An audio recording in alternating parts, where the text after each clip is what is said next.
Does the Prime Minister deserve the benefit of the doubt when it comes to 2G? Let me put this question first to Mr. Sitaram Yechury.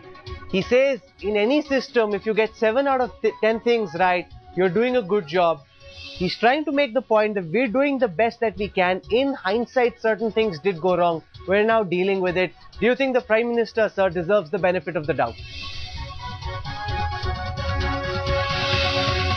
Not want to give the Prime Minister the benefit of doubt. I mean, in fact, this is precisely the argument that we had given during the winter session, saying that we wanted him to come clean because Mr. Raja at every stage was saying that he did everything. Everything that he did had the Prime Minister's concurrence or it was in the knowledge of the Prime Minister.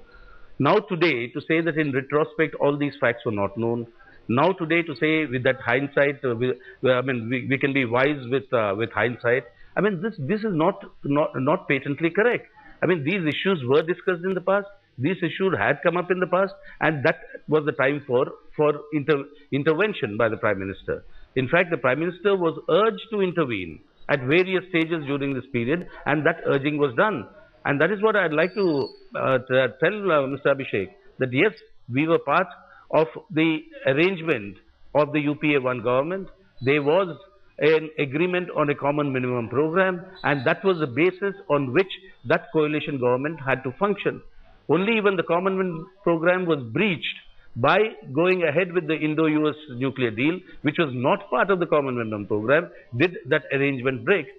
But here, it is not the coalition dharma is to go along with a common program. Coalition dharma cannot be an excuse for allowing political immorality. Now that is an issue that the Prime Minister must come clean and say so. And I am sure that the Prime Minister, whether he meant, I also saw the entire press conference, but there was definitely a hint of a certain helplessness because of this coalition dharma, and that is not good for us. Dr. Singhvi, coalition dharma cannot justify corruption. That's the central point being made both by the left and the BJP, that nothing can justify corruption. He's taken strong stances in the past over the nuclear deal. If he felt what was going on was incorrect, instead of just being unhappy, he should have said no to it at that time, sir. I think, I'm sorry we're going a bit in circles, Rahul. This is exactly the sentence which was repeated earlier and I answered it. The Prime Minister categorically said in the press conference, there is no question of coalition dharma being a basis for justifying corruption. That's not at all what he's saying. There are 2 points here. First of all, there is no question of benefit of doubt because the Prime Minister is certainly not in a position of an accused. The benefit of doubt concept will not arise in any manner at all. At highest, the allegation is that he ought to have acted. Now we are missing the basic point. None of these facts, none of the context, none of the screaming headlines, none of the allegations in the media, none of the CAG report which consolidated these things into one report, none of this flavor was available then. Had it been, Mr. Yechury and Mr. Dasgupta's party would have stopped Parliament then, and you would have been having these programs in 2008. You did not have them because you did not have the information. So the entire premise of this debate starts from that the same facts as we know now were known then because somebody wrote a letter. No, that's not correct.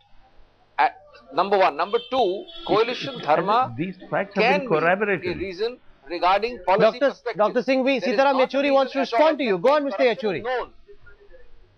Yeah, no, I'm only saying that these were known. These have been corroborated officially by the CAG now.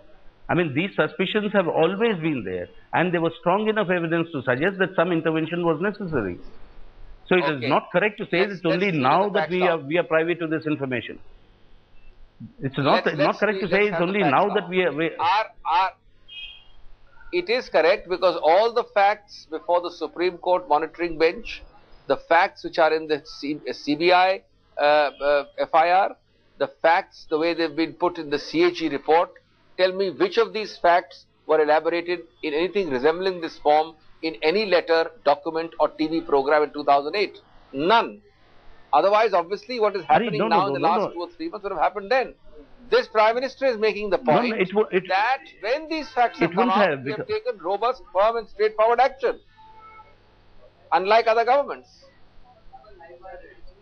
These facts were known when the UPA 2 was being sworn in. No. And you have another controversy waiting to happen. That's 2009 anyway. Yeah. We are talking of correct. 2008. So it is And the I'm Prime Minister talking was of not privy to, 2008. or It was party during to any decision. 2008.